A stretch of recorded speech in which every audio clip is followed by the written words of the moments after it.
Começando mais um episódio dessa temporada maravilhosa que estamos debatendo sobre o futuro do luxo. Quase assim uma bola de cristal, cada convidado falando das suas previsões, olha que incrível. Mas esse meu convidado é um convidado muito especial que eu acabei de chegar à conclusão o porquê que eu estou fazendo essa temporada. E justamente com ele que eu cheguei a essa conclusão, por quê? Vou contar uma historinha. Uma vez eu precisava dar uma palestra sobre moda. E eu não sou a grande especialista de moda, eu falo muito sobre luxo, mas eu falo de diversos segmentos. Só que eu precisava focar, ir lá no fundo da moda. Aí o que eu fiz? Eu liguei para ele e disse, vem tomar um café aqui em casa. Vem tomar um cafezinho, eu preparei um café maravilhoso. Ele sentou na mesa, eu virei para ele e disse, então, me conta, me dá uma aula, eu tenho uma palestra, eu preciso falar isso, me dá aula. E é exatamente isso que está acontecendo aqui novamente. Quero saber sobre essa história das fábricas, o que está acontecendo na China, impacto na moda, como tudo está acontecendo no mundo, reflexo no mercado de luxo. Aí o que eu fiz? Liguei para os melhores e claro que ele está nesse hall dos melhores. Lindo! Não é assim? Eu uso e abuso, é assim. Mas a gente gosta, a gente É gosta. meu amigo, né? É meu amigo, eu tenho direito. E quando a energia, ela flui de uma maneira natural e existe uma química nessa história toda, lá vai eu falando, cuidado, viu, gente, que eu daqui a pouco eu tô, tipo, quase batendo aqui no cenário. Aliás, parabéns pelo espaço, tá maravilhoso, eu não tinha vindo ainda. Tá quase pronto, mas a gente arrumou o cantinho aqui. Eu sei como é, nunca tá pronto, pode ficar tranquilo. Nem me lembra, mas foi muito... Agora eu lembrei de outra história, né? Quem nos apresentou foi a Tâmara, maravilhosa, incrível. E eu lembro do dia, nós estávamos sentados numa mesa, num evento, e ela estava sentada no meio e a gente começou a se comunicar com olhares. Ela virou para mim e disse, pelo amor de Deus, eu não posso juntar vocês dois. Eu disse, pode sim. E olha o que deu. É isso, Olha, é verdade. deu muitos é verdade. cafés, muito conteúdo, muita história para contar. Obrigada, Reni. Muito obrigado a você. Eu não sei nem se eu falo da bio dele, né? Consultor, escritor, meu amigo, maravilhoso. É tanta coisa, esse homem é tão incrível e maravilhoso que eu me perco nesse currículo. Mas muito, muito obrigada por estar aqui. Menina, eu tô aqui assim, vermelho, ainda bem que tem um protetorzinho aqui. Tá nada, ele adora. Mas eu gosto desse carinho, gosto assim, fico feliz. Mas me conta, já vou começar com a polêmica. Qual a tua percepção desses vídeos viralizados das fábricas da China? O que isso impacta na moda? É complicado, né, mano? Porque a gente tem que ir lá para os anos 2000, quando houve uma mudança, um redimensionamento do mercado de luxo. E eles começaram a exportar, entre aspas, artesãos lá para a China para montarem os seus ateliês. Por quê? Porque, mesmo falando do mercado de luxo, de uma maneira geral, o negócio ele visa o lucro, né? Então, se ele visa o lucro, ele procura uma maneira mais... Eu vou deixar meu bracelete preso aqui. Dá uma coisa aqui no meu bracelete. Vou deixar ele preso aqui, porque senão o Murilo vai ficar nervoso na hora que ele começar a baixar. Pronto, Murilo. O que acontece é que os ateliês começaram a procurar, as marcas começaram a procurar de uma maneira geral, uma maneira mais barata de executar o seu produto sem perder a qualidade. Então começou a haver aí uma exportação dos países que tinham a predominância da técnica em fazer o que eles queriam, a tal da expertise, e levavam essas pessoas para mercados mais, digamos assim, não mais simples, mas mercados onde a mão de obra seria mais barata, a execução seria mais barata. Movimento natural de mercado, o mercado inteiro sabia disso, parece que as pessoas descobriram isso agora. Mas desde os anos 2000, que isso é uma prática realmente muito presente, não tinha rede social, tanto que em 2010 teve o boom das falsificações e muita gente atribui às pessoas que foram para lá ensinar, os que aprenderam saíram das fábricas e montaram suas próprias fábricas, e daí que a gente vê tanta falsificação, e começaram as tais das fake news antes mesmo da gente ter internet, porque era, essa bolsa daqui é réplica, mas é uma réplica porque a empresa jogou fora esse tecido, eles não usam mais, então eu tenho acesso a esse tecido, fiz a bolsa, então é quase original. E tenho conhecimento e sei como é feito, então é como se eu tivesse... Tudo, você abre... Mas o que impressiona, Manu, é que naquela época a gente não tinha a internet para disseminar informação. Hoje a gente tem internet e eu acho que a internet como alicerce de informação, onde você vai buscar uma coisa séria, você encontra, mas se você não quer encontrar uma coisa séria, você tem várias vertentes, vários caminhos para seguir. E nesse sentido, esse comércio ele começou a crescer e começou a ficar descontrolado. Então, já desde então, a gente entende que quando você está comprando um produto de luxo, muitas vezes ele nem sempre é fabricado na Europa, porque lá vai eu falar de legislação que eu não entendo nada, Romero, meu irmão, me ajuda. Existem regulamentações, leis, enfim, você sabe, né, Manu, que a pessoa pode fabricar o seu produto tantos por cento fora e chega lá, só dá o acabamento, está tudo certo, bota lá o Made in France, Made in Italy, está tudo certo. E é uma prática de mercado, gente. O que é que a gente pode fazer? Não pode fazer nada, sempre foi assim. Isso nunca foi, nunca virou notícia, nunca virou título de matéria. Mas Nunca também, viralizou. nunca viralizou, mas também nunca foi uma coisa escondida. Porque foi um movimento muito natural do mercado. Inclusive, eu me lembro que tinham muitas matérias, muitas revistas de economia falando sobre isso, desse momento. Então, de repente, a gente vê esse vídeo viralizando agora, né? Aí voltamos para 2025. Eu gosto muito de ver tudo sobre a ótica do comportamento do consumidor, né? Como a gente, enquanto consumidor, está observando tudo isso. Então, a gente vem para 2025, situação econômica mundial pegando fogo, os extremos, né? E, de repente, vem a China trazer soluções para um monte de coisa. Então, a gente tem que pensar, né? Quais são os interesses? É óbvio que nessa história não tem nem vilão, nem tem mocinho, né? A gente sabe que todo mundo quer mesmo o lucro, mas o que é importante a gente observar é como a gente, enquanto consumidor, está observando e encarando tudo isso. A gente, quando entra numa loja de luxo, ou o consumidor, quando entra numa loja de luxo, ele busca mais experiência do que propriamente um produto. Então, o produto ele vem porque a pessoa, para ter experiência, precisa comprar o produto. Então, é quase que uma interseção aí de ações.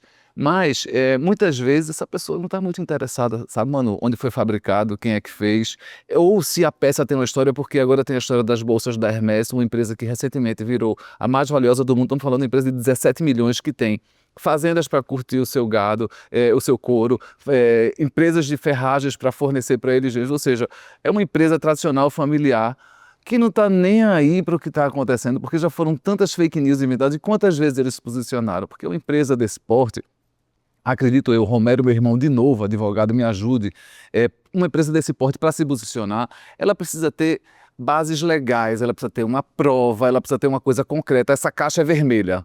Pronto, aqui a gente tem uma prova concreta. E até então são suposições, inspirações, vídeos virais. É muito complicado a gente analisar isso. Então a gente, enquanto consumidor, a gente quer o quê? Hoje a gente entra numa loja, de qualquer loja que seja, a gente quer experiência, a gente quer o bem-estar, a gente quer o conforto. Hoje a gente está nessa onda da activewear, né? Que é a roupa, você está até usando uma jaqueta maravilhosa, que é a roupa do esporte, que vem para o urbano, mas de uma maneira diferente agora, inclusive com tecnologia. Então tudo isso é baseado mesmo no nosso bem-estar, no nosso conforto, que é essa experiência que a gente busca, e principalmente no mercado de luxo hoje, porque haja vista a quantidade de lojas, de marcas que estão abrindo seus segmentos de spa. Então isso é muito interessante, café, restaurante, então tudo isso é experiência sensorial que aproxima o consumidor da marca. E quem são as pessoas que frequentam esses lugares? As pessoas que compram a marca, mas não é aquela pessoa que compra o perfume, ou a pulseira, ou que compra o lenço, né? Aquela pessoa realmente que é cliente da marca, que vai participar tanto daquela experiência quanto vai contribuir para aquela experiência. O que eu até estava conversando com a Eu Mari. falo muito, tu me interrompe, por favor. Não, jamais. Interromper jamais. Não interrompe, Murilo, deixa ele falar. A gente está aqui para falar, não é? Eu não falei que eu queria aula, isso, é sobre isso.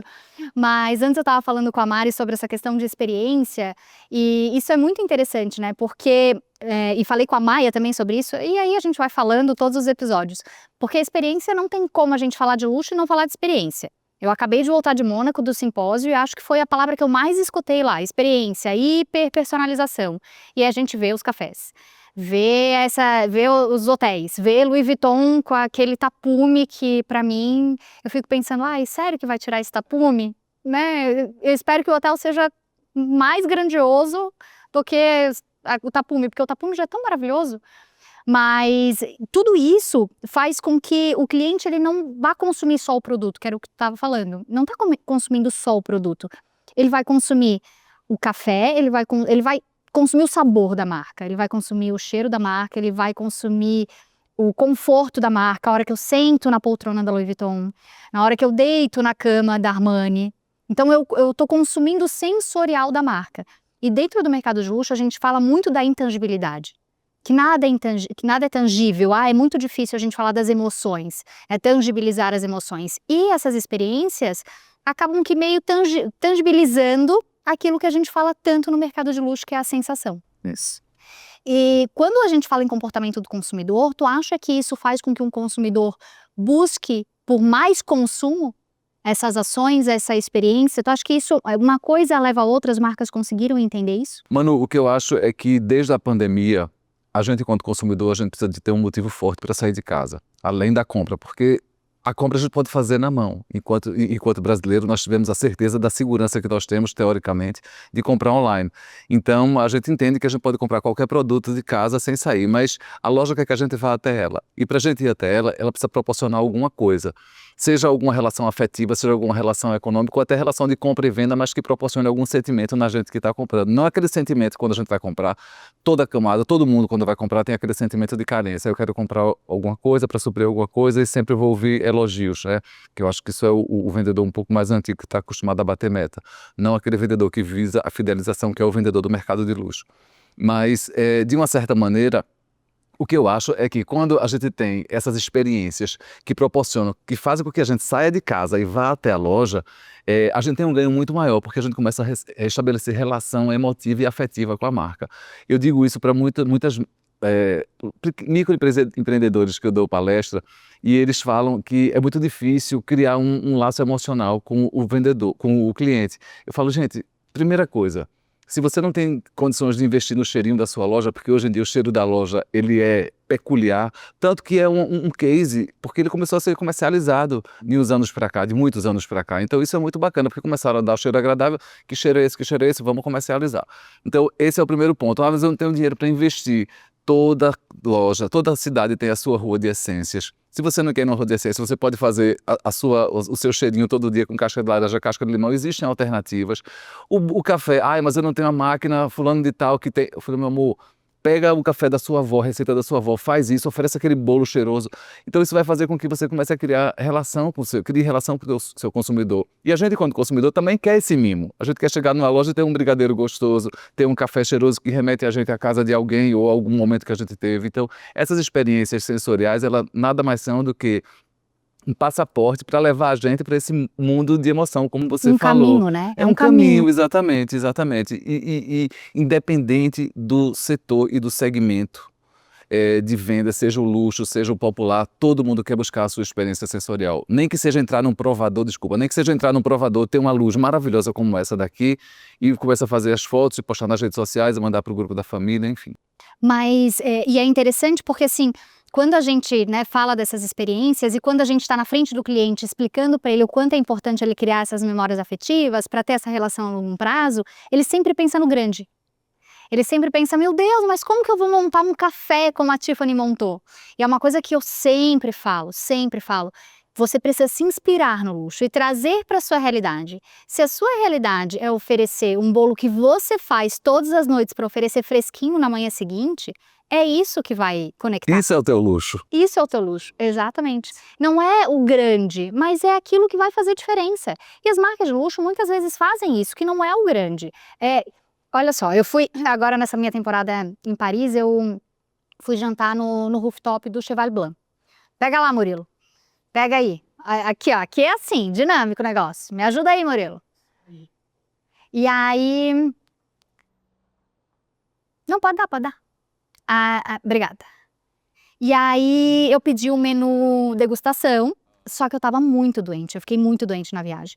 E tava com uma dor de cabeça, e eles oferecendo ali, trazendo o menu degustação pra mim, e ela me explicou, a moça que tava me atendendo me explicou exatamente o passo a passo. E o último prato, olha, o último prato tem vieira, tem lagosta, eu disse, ok, então eu já sabia qual era o último prato. Que eu nem prestei atenção na quantidade do número, se ela me deu o número eu já nem sei. Mas eu gravei, opa, o último prato é esse. Só que tinha um pré-prato antes do prato final, que era com os mesmos ingredientes. E aí chegou, e eu morta de dor de cabeça, doida pra ir embora, querendo aproveitar mais o momento, mas sem conseguir. E aí eu, gente, tá, vamos lá, vamos comer. Terminei de comer ali o último prato, eu disse, agora eu vou embora e pedi pro garçom a conta. Ele, não, mas não acabou ainda. Eu disse, mas esse não era o último prato? Aí ele, não, porque eu dei um tempinho, eu esperei, eu disse, não, então realmente esse era o último prato, pra confirmar, né? Opa, então realmente não era o último prato. E aí, ok, tá, não é o último prato? Não, já tá vindo. E eu, tudo bem, eu vou esperar. E eu me debruçava na mesa e eles estavam vendo o meu desespero, que eu tava com muita dor de cabeça. Eu disse, não, gente, mas eu vou ficar. Eu vou comer esse prato. Agora eu tô, né, na expectativa, agora que eu tô aqui. E aí demorou demais o prato, atrasou. Mas eles trouxeram um prato, eu comi, aí eu pedi a conta, comi a sobremesa ainda, né? Porque eu já tava lá. Sim, doce, O né? É docinho, primordial. o docinho. E aí na hora que eu fui embora, eles, eu quero te presentear com um mimo, como um pedido de desculpas. Poxa, é um Cheval Blanc. Ele faz parte do LVMH. Podia ter me dado uma bolsa da Louis Vuitton? Podia. Podia não ter dado nada? Podia Podia. também. Mas olha só o que eles fizeram. É um chocolate que tem, né, a fachada do Cheval Blanc. Maravilhoso. E eu saí de lá, assim, encantada. E você nunca vai comer esse chocolate. Então, já tá na hora de comer, né? Mas eu tô com uma dó de comer. Tô com uma Segura dó. até o último dia. Olha, É lindo, olha isso. é lindo. Lindo, né? E a perfeição. E, meu Deus, e agora eu nem quero comer e quero contar pra todo mundo. E quero contar pra todo mundo. Foi uma bolsa? Não. Foi uma hospedagem? Não, foi um chocolate. Pega muito mais do que qualquer outra coisa, porque uma bolsa você compraria, uma hospedagem você pagaria, mas talvez esse chocolate você não compre. Eu nunca vi à venda. Não sei aonde tem. É sobre isso. É sobre isso. É sobre esses vínculos afetivos, que eu acho que é mais do que nunca o negócio, o comércio busca isso, né? Fidelizar o cliente, que já é tão difícil diante da concorrência, até mesmo o mercado de luxo, né?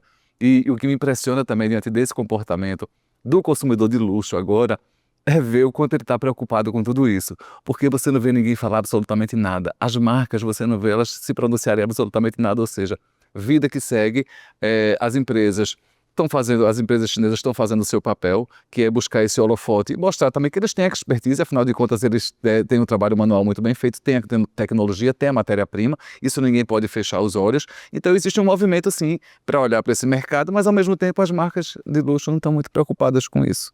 E aí, no final das contas, a gente fica até pensando, será que isso não foi uma estratégia de branding, uma estratégia para que as marcas realmente chinesas, os produtores chineses, as fábricas, fossem vistos de alguma maneira, né? Sim, até porque o chinês, o comércio chinês é muito conhecido por ser voltado para o mercado popular. E desde 2014, quando eu comecei a dar umas palestras mais fortes para o segmento de negócios de moda, eu sempre falei, gente, eles são especializados no popular, mas eles estão se especializando no luxo. E já em 2014, 2015 já começou a ser mais do que o ápice. E eles estavam realmente se especializando no luxo. E nada impede de você se especializar numa coisa e abrir sua marca. Eu acho isso maravilhoso também. É bom para a gente, quanto consumidor, ter essa diversidade, porque às vezes a gente fica preso só em alguns conglomerados, a gente fica preso só em uma marca. E preso, que eu digo, é meio refém, porque você acaba assumindo aquele estilo para você e quem gosta, né, quem é fiel à marca, acaba seguindo aquela história e muitas vezes você não tem alternativa para seguir. Mas quem consome o luxo silencioso, continua em silêncio. Continua lá, desfrutando daquele... E quem está fazendo esse bababá todo, nem sempre consome, né, o luxo. Mas enfim, faz parte. Nossa, eu falei que ele ia dar aula, vocês, né? É isso, gente. Mas, Arlindo, deixa eu pensar aqui, que tem tanta coisa que eu quero te perguntar. A gente estava falando antes que eu começo a perguntar uma coisa, e engata em outra, e assim a gente vai indo, e assim o negócio vira 3h30. Virou uma conversa. Como sempre, né? Mas, uma vez, uma amiga minha me fez uma provocação, e você, do universo da moda, eu quero saber a sua opinião sobre isso. Vamos sair das fábricas da China, apesar de que tem um pezinho lá, porque vamos falar de falsificação. Tá. Maia, um dia vira pra mim e diz, eu vou te fazer uma provocação. Quem faz o produto ser original é quem veste ele. Ela disse pra mim, o que você tem a me falar sobre essa frase? Eu fiquei muito impactada e muito reflexiva. Porque se a gente vê realmente esse movimento das influenciadoras tendo uma Birkin e depois consumindo todo aquele arco-íris falsificada para ter essa possibilidade de o tempo inteiro estar no Instagram com novidade, apresentando novas coisas, ou das grandes empresárias que, né, até a Maia citou no episódio dos Estados Unidos, que tem a Birkin principal e depois tem o arco-íris. E agora? Ai, eu sinto te dizer que a Maia tá certa. Ai, gente. É complicado. Porque, primeiro, a pessoa constrói a imagem dela. E hoje, com rede social, é muito fácil você construir um cenário que não é real. Com inteligência artificial, então, mais ainda. Então, você acaba construindo a sua própria história baseada naquilo que você quer transmitir, não na sua verdade. Então você começa, aí eu comprei essa bolsa, e agora você vai comprar um monte de bolsa, você começa a influenciar as pessoas que estão junto de você. E nisso você acaba entrando num ciclo que é meio vicioso e até patológico mesmo, que é de compras para você poder gerar esse conteúdo a partir daquilo que você compra. E quando você começa a ter uma experiência que não é tão positiva e você começa a ter que teatralizar que aquilo foi bom para você, aquilo começa a dar um nó na cabeça das pessoas. Por isso que a gente vê às vezes blogueiras e influencers e produtores de conteúdo passando por problemas de saúde mental justamente porque não administra muito bem essa coisa. Porque uma coisa é você construir o seu cenário e dizer quem você é, outra coisa é você ser realmente quem você é.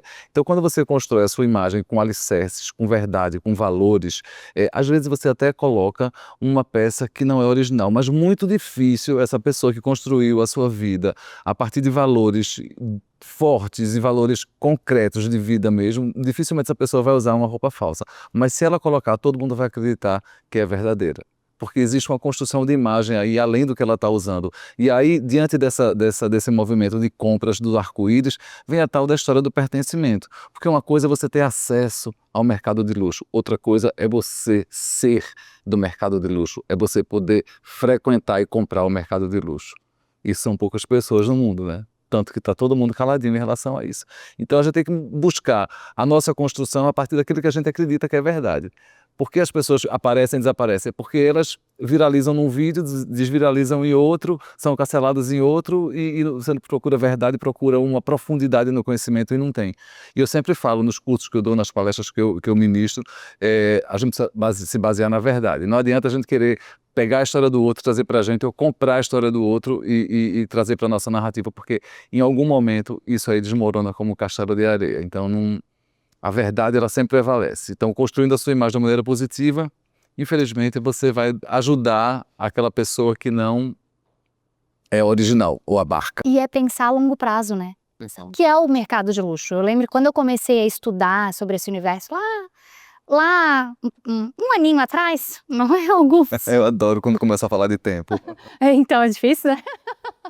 Eu acho que é tão bom às vezes, sabe, Maru? Aquele que se incomoda, mas fala, é tão bom porque a gente olha para trás, vê o que a gente construiu, vê o que a gente pode construir ainda, o quanto a gente contribuiu para a vida do outro, para a melhoria da vida do outro, também para a nossa, também para a melhoria da nossa vida, né? Então, E o quanto a gente aprendeu, né? E quanto a gente continua aprendendo, né? Eu aprendo todo dia. Todo É dia. isso, é sobre isso. E aí lá atrás, quando eu estava estudando sobre esse universo, comecei a pisar um pouquinho no mercado de luxo para entender realmente, porque quando a gente fala, né, especialista no mercado de luxo, eu entendo luxo, não é comprar uma Chanel, não é vestir um brinco da Louis Vuitton, não é sobre isso. Isso são signos, sinais que tu tá mostrando ali que tu pertence a esse público, mas isso não é o conhecimento. O conhecimento é muito mais profundo. E aí, né, eu nem vou falar tudo que eu já fiz, todos os milhões de cursos, mas lá atrás, quando eu estava realmente imersa, e até hoje estou, mas lá é que eu comecei a pisar e disse, espera aí, deixa eu entender o que é esse universo de luxo. Uma das coisas que fez eu me agarrar e dizer assim, eu vou levar isso para sempre, é o pensamento a longo prazo.